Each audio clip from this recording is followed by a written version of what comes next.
तो एक lady TT होती है जो कि ट्रेन में अपना ड्यूटी कर रही होती है।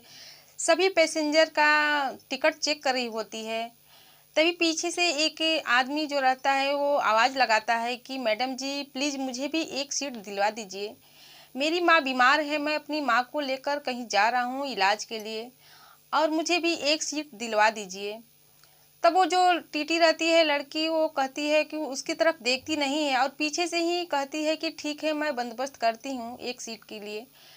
इसके बाद कुछ देर बाद वो पीछे मुड़कर देखती है तो जो इंसान कहता है कि मुझे एक सीट दिलवा दीजिए, उसको देखकर वो अचानक रुक जाती है और उसे देखती ही रह जाती है।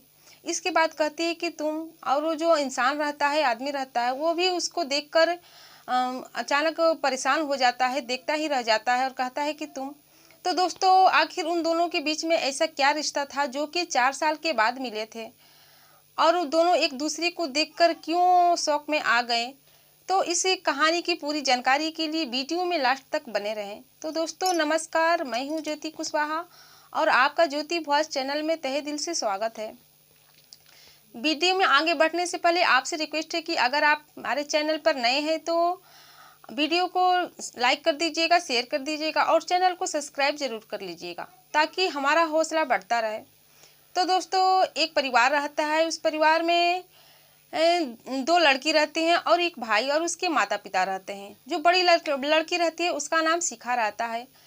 उसका जो पिताजी रहते हैं वो ठेले पर फ्रूट फल वल बेचा करते थे और वो मिडिल क्लास फैमिली से बिलोंग करती थी। और जो शिखा रहती है दोस्तों पढ़ने में काफ़ी होशियार और तेज रहती है।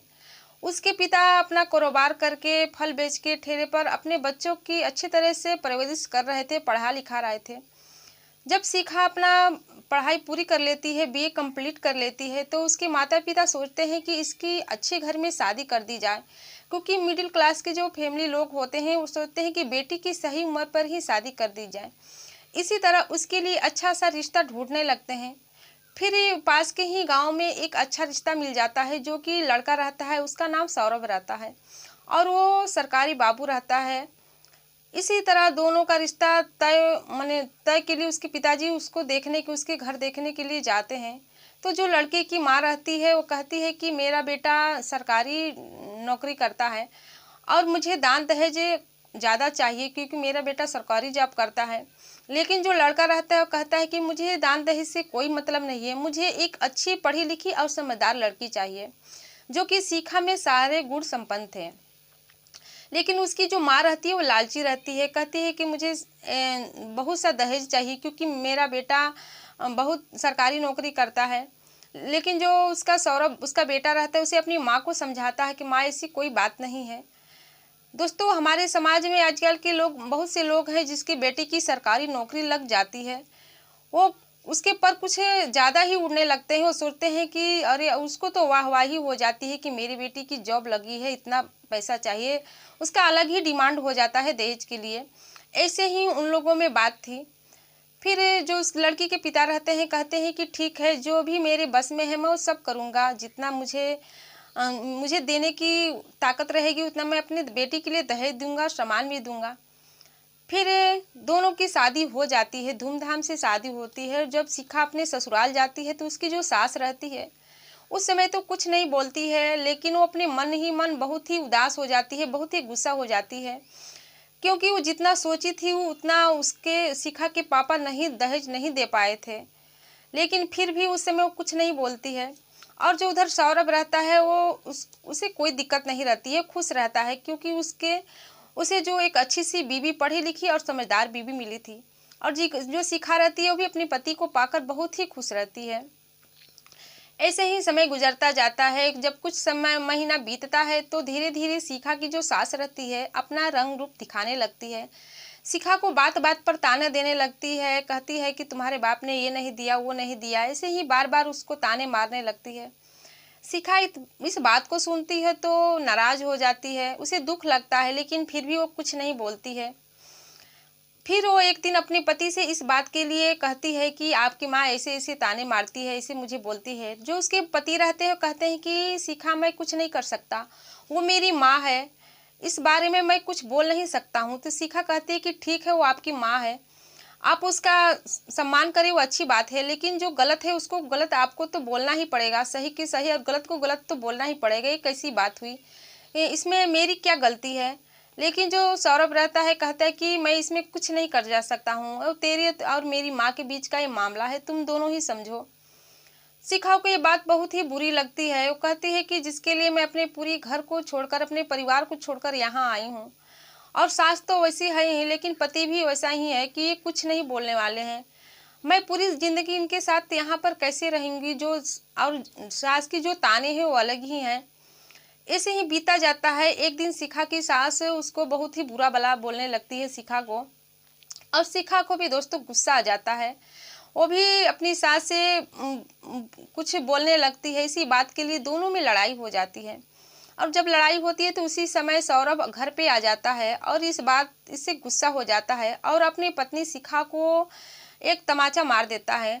इसके बाद जो शिखा रहती है गुस्सा हो जाती है, और कुछ देर बाद वो एक गोली खा लेती है जो कि कीटनाशक गोली होती है, वो खा लेती है। कुछ देर बाद उसकी तबीयत बिगड़ने लगती है, उसके मुंह में झाग आने लगते हैं। जब सौरभ इस हालत को देखता है, शिखा की इस हालत को देखता है, तो वो उसको अस्पताल ले जाता है और वहाँ पर उसका उपचार होता है। तो जो डॉक्टर रहते हैं वो बताते हैं कि ये जहर खाई है। इस पर जो शिखा के पापा को भी बुला लिए जाते हैं फ़ोन करके। जब शिखा के पापा वहाँ पर आते हैं तो शिखा का उपचार चलता है। कुछ देर बाद वो नॉर्मल हो जाती है, भगवान की दया से वो ठीक हो जाती है।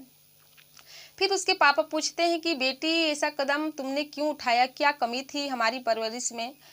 तो कहती है कि मैं मजबूर हो गई थी पापा, मैं डेली रोज रोज के ताने नहीं सह सकती, इसलिए मैंने ऐसा कदम उठाया। मैं करती भी तो क्या करती? तो उसके पापा पूछने लगते हैं कि आखिर बात क्या है? तो बताती है कि अपनी सास को की कहानी सब बता देती है कि मेरी सास हमेशा ताना मारती है, उल्टा सीधा मुझे बोलती रहती है, मैं क्या करूं? इस बात को लेकर मैं मजबूर हो गई थी। तो शिखा के पिताजी कहते हैं कि तुम्हें सौरभ से बात करनी चाहिए थी, क्योंकि वो एक पढ़ा लिखा इंसान है, वो समझ सकते हैं तुम्हारी बात को। शिखा बताती है कि पापा मैं ये सब करके देख ली हूँ, सौरभ से भी बात करती हूँ, लेकिन वो अपनी माँ से बात करने के लिए तैयार नहीं है कि वो ऐसी क्यों बातें कर रही है। वो कहते हैं कि मेरी माँ है, मैं उसके सामने कुछ भी नहीं बोल सकता, इसलिए मैं मजबूर हो गई हूँ। और अपने पापा से रोने लगती है और कहने लगती है कि पापा आप मुझे अपने साथ ले चलिए, मैं उस घर में नहीं रह सकती जिस घर में मेरी कदर ना हो, मेरी मान सम्मान ना हो। पति का धर्म होता है कि पत्नी का साथ निभाए, उसके दुख में साथ दे, सुख में साथ दे, लेकिन मेरा पति ऐसा नहीं है।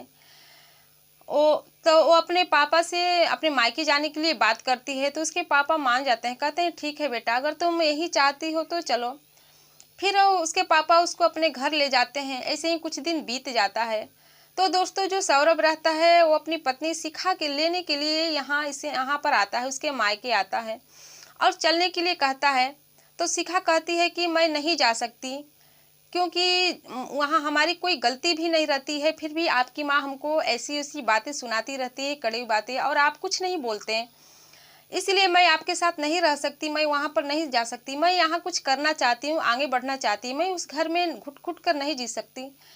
इसके बाद दोस्तों दोनों के बीच तलाक हो जाता है। ये कहती है कि मैं आपसे तलाक लेना चाहती हूँ, और दोनों के बीच तलाक हो जाता है। उधर जो शिखा की माँ रहती है, एक बहुत ही दहेज बड़े घर की बेटी के लिए, बेटी को देखते हैं अपने बेटे की शादी के लिए, जो कि बहुत ही उसके पापा बहुत ही दान दहेज दे रहे थे। वो सोचती है कि चलो ठीक है, इसे छुटकारा, शिखा से तो छुटकारा पाना ही चाहती थी, सो उसे मिल गया। वो बहुत ही खुश थी। अब अपने बेटे की दूसरी शादी करने के लिए तैयारी कर रही थी, लड़की देख रही थी जो कि बहुत ही दान दहेज वाली लड़की हो। ऐसे ही समय बीतता जाता है। इधर शिखा के जो घर वाले रहते हैं, उसके जो अगल बगल के लोग रहते हैं, शिखा को ताने मारते रहते हैं, उसके पिता को हमेशा खरी खोटी सुनाते रहते थे कि कैसी बेटी है, कुछ दिन भी ससुराल में नहीं टिक पाई और अपने पापा का सिर नीचा करके यहाँ पर आकर बैठी है, अपने मायके में आकर बैठी है। ऐसी बहुत से बातें, कड़वी बातें सुनाते हैं, लेकिन वो लोग कुछ भी नहीं बोलते हैं। ऐसे ही धीरे धीरे समय बीतता जाता है। शिखा जो रहती है अपने परिवार के लिए बोझ बनना नहीं चाहती है। फिर वो अपना पढ़ाई जारी रखती है और अपना पढ़ाई करने लगती है। फिर इसी बीच कम से कम 1-2 साल तक पढ़ाई करती है। फिर इसी बीच वो एक फॉर्म डालती है और फॉर्म में एग्ज़ाम देती है और वो परीक्षा पास कर लेती है। इसके बाद उसका जॉइन लेटर आता है टीटी का, और वो जब जॉइन लेटर आता है तो बहुत ही खुश होती है दोस्तों, और अपनी मम्मी पापा को, अपनी भाई बहन को ये सब बातें बताती हैं। वो लोग भी बहुत खुश होते हैं। और जो समाज के लोग थे, अगल बगल के लोग थे, जो लोग पहले उसको ताने मारा करते थे, वहीं इसकी प्रशंसा करने लगते हैं, बड़ाई करने लगते हैं।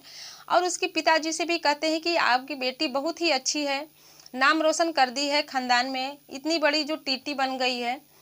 उसके पिताजी जब इस बात को सुनते हैं तो जो जितने भी बुरी बातें वो लोग बोले थे, पहले कहे थे, वो सब बातें भूल जाते हैं। और शिखा भी बहुत खुश हो जाती है। वो अपना ज्वाइन लेटर जब उसका आता है तो अपनी ड्यूटी पर चली जाती है। जो दोस्तों जब अपना ड्यूटी पर चली जाती है तो उसी समय वहाँ पर सौरभ और शिखा की 4 साल के बाद मुलाकात होती है।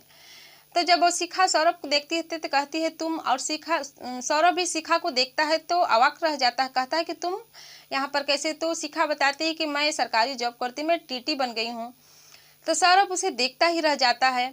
फिर शिखा कहती है कि क्या आपने शादी कर ली? तो सौरभ बताता है कि हाँ, मेरी माँ ने एक अमीर घर की लड़की से मेरी शादी कर दी है। फिर शिखा से पूछता है कि क्या तुमने शादी कर ली थी? शिखा कहती है कि नहीं, मैं शादी नहीं की, मैं आगे बढ़ना चाहती थी, अपने पैर पर खड़ा होना चाहती थी, जो मेरा सपना पूरा हो गया। मैंने पढ़ाई जारी की और अपना सपना पूरा कर ली हूँ। आज मैं ये सरकारी पद पर टीटी हूँ।